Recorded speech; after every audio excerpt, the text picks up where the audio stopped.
अर्जुन उवाच ज्ञायसि चेत् कर्मणस्ते मता बुद्धिर्जनार्दन तत्किं कर्माणि घोरे मां नियोजयसि केशव।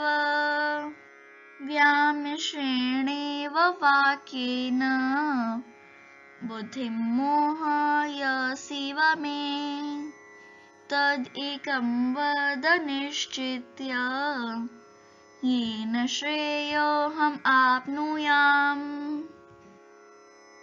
इस श्लोक में अर्जुन ने कहा, हे जनार्दन, हे केशव, यदि आप बुद्धि को सकाम कर्म से श्रेष्ठ समझते हैं तो फिर आप मुझे इस घोर युद्ध में क्यों लगाना चाहते हैं? आपके अनेकार्थक उपदेशों से मेरी बुद्धि मोहित हो गई है, अतः कृपया करके निश्चय पूर्वक मुझे बताएं कि इनमें से मेरे लिए सर्वाधिक श्रेयस्कर क्या होगा। श्री भगवानुवाच लोकेऽस्मिन् द्विविधा निष्ठा पुरा प्रोक्ता मया नघ ज्ञानयोगेन साङ्ख्यानां कर्मयोगेन योगिनाम्। भगवान श्री कृष्ण ने अर्जुन से कहा, हे निष्पाप अर्जुन, मैं पहले ही बता चुका हूँ कि आत्म साक्षात्कार का प्रयत्न करने वाले दो प्रकार के पुरुष होते हैं। कुछ इस ज्ञान योग द्वारा समझने का प्रयत्न करते हैं तो कुछ भक्ति में सेवा के द्वारा। न कर्मणामनारम्भान् नैष्कर्म्यं पुरुषोऽश्नुते न च सन्न्यासनादेव सिद्धिं समधिगच्छति। भगवान कहते हैं, ना तो कर्म से विमुख होकर कोई कर्मफल से छुटकारा पा सकता है और न केवल संन्यास से सिद्धि प्राप्त की जा सकती है। न हि कश्चित् क्षणमपि जातु तिष्ठत्य कर्मकृत् कार्यते हैवशः कर्म सर्वः प्रकृतिजैर्गुणैः।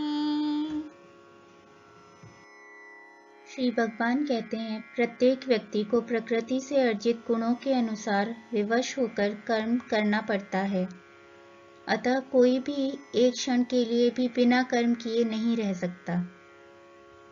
कर्मेन्द्रियाणि संयम्य य आस्ते मनसा स्मरन् इन्द्रियार्थान् विमूढात्मा मिथ्याचारः स उच्यते।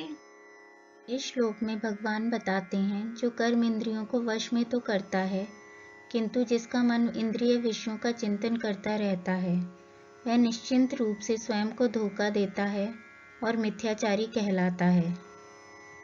यस्त्विन्द्रियाणि मनसा नियम्यारभते अर्जुन कर्मेन्द्रियैः कर्मयोगम् असक्तः स विशेष्यते।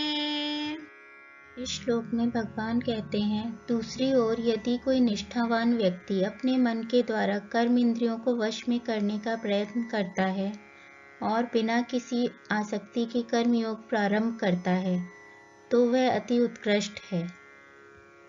नियतं कुरु कर्म त्वं कर्म ज्यायो ह्यकर्मणः शरीरयात्रापि च ते न प्रसिद्ध्येद कर्मणः।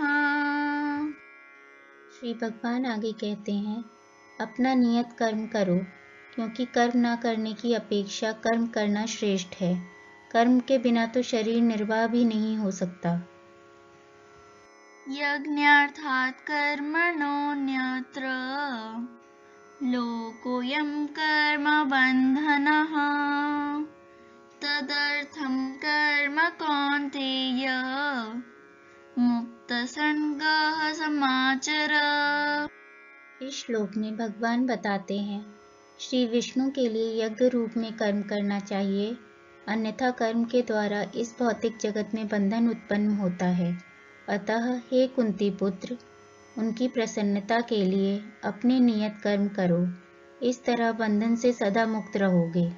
सह यज्ञाः प्रजाः श्रेष्ठा पुरुवाच प्रजापतिः अनेन प्रसविष्यैध्वम् ईशवो श्रेष्ठ कामदुक। इस श्लोक में भगवान बताते हैं, सृष्टि के प्रारंभ से समस्त प्राणियों के स्वामी प्रजापति ने विष्णु के लिए यज्ञ सहित मनुष्यों तथा देवताओं की संततियों को रचा और उनसे कहा, तुम इस यज्ञ से सुखी रहो, क्योंकि इसके करने से तुम्हें सुखपूर्वक रहने तथा मुक्ति प्राप्त करने के लिए समस्त वांछित वस्तुएं प्राप्त हो सकेंगी।